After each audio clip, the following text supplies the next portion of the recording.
आज हम बात करेंगे उन नेताओं की जिनका बिहार में शासन समाप्त होने वाला है। जी हाँ, लगभग 2 दशक के बाद बिहार के मुख्यमंत्री माननीय श्री नीतीश कुमार जी का शासक समाप्त होने वाला है।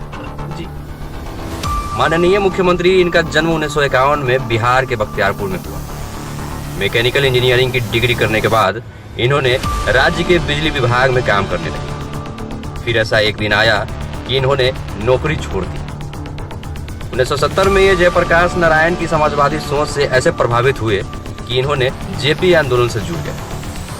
ये आंदोलन बिहार आंदोलन से भी जुड़ा हुआ था। ये आंदोलन उस समय सत्तावादी सरकार, जिसका चेहरा इंदिरा गांधी थी, उनके खिलाफ था। 25 साल की उम्र तक के इन्हें 2 बार जेल हो चुकी थी।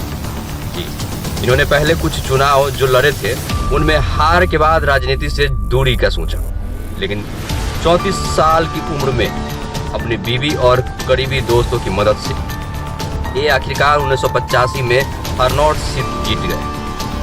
38 साल की उम्र में इन्होंने जेपी आंदोलन के अपने साथी रहे लालू प्रसाद यादव को बिहार विधानसभा में नेता प्रतिपक्ष का पद पाने में मदद की। लेकिन भविष्य तो इन दोनों की राजनीति प्रतिबंधित की कहानी से लिखा हो जाना था।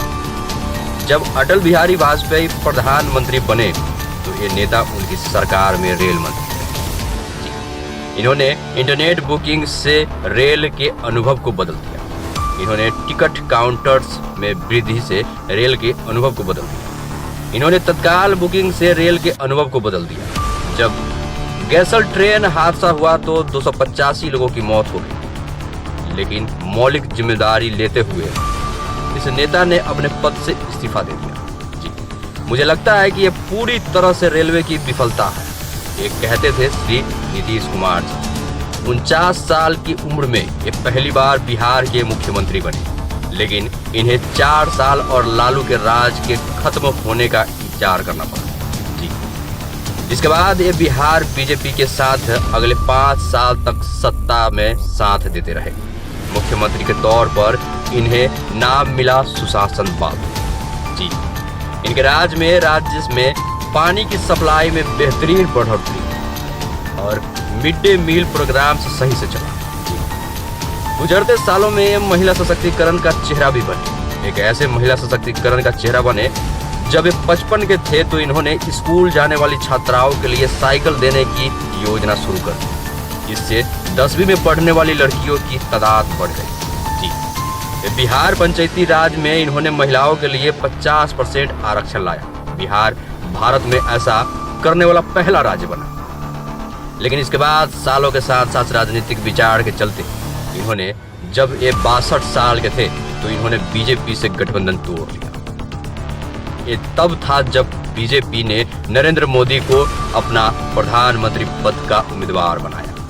लेकिन जदयू 2014 के जिस चुनाव में मोदी की जीत हुई उसमें पूरी तरह हार गई। इस हार के बाद इन्होंने मुख्यमंत्री पद से भी इस्तीफा दे दिया और 9 महीने के लिए जीतन राम मांझी मुख्यमंत्री बने। 2015 में फिर से इनकी वापसी हुई। अगले विधानसभा चुनाव के लिए इन्होंने महागठबंधन बनाया। जिसमें कांग्रेस और इनके चीर प्रतिबंधित लालू यादव आरजेडी भी थी। महागठबंधन को बम्पर बहुमति मिली और ये एक बार फिर 63 साल की उम्र में बिहार के मुख्यमंत्री बन गए। लालू प्रसाद के बेटे तेजस्वी यादव को इन्होंने उप मुख्यमंत्री बनाया। 2017 में तेजस्वी के ऊपर लगे भ्रष्टाचार के आरोप के बाद इन्होंने गठबंधन तोड़ दिया और खुद को मुख्यमंत्री पद से फिर इस्तीफा दे दिया। फिर बीजेपी के साथ जा मिले और 66 साल की उम्र में एक बार फिर से मुख्यमंत्री बन गए। 2020 चुनाव में तेजस्वी इनके सबसे बड़े प्रतिद्वंदी के तौर पर सामने आ गए। 2020 के चुनाव में इनकी पार्टी जदयू को गठबंधन में कम सीट मिली, फिर भी ये मुख्यमंत्री बने। लेकिन अगस्त 2022 में बीजेपी से गठबंधन तोड़ करके आरजेडी के साथ फिर आ गए। हालांकि ये गठबंधन लंबा नहीं चला। लोकसभा चुनाव से ठीक पहले एक बार फिर ये एनडीए में शामिल हो गए। 2025 के चुनाव में इनकी पार्टी ने शानदार प्रदर्शन किया।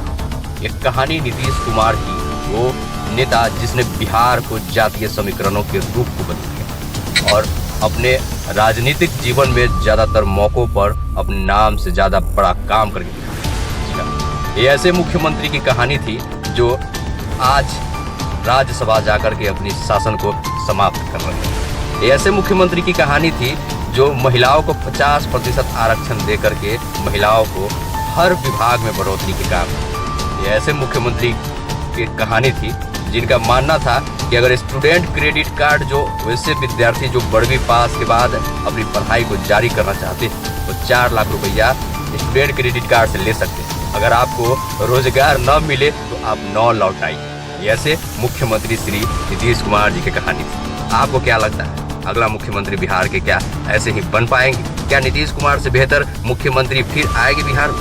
कमेंट करके जरूर बताइए।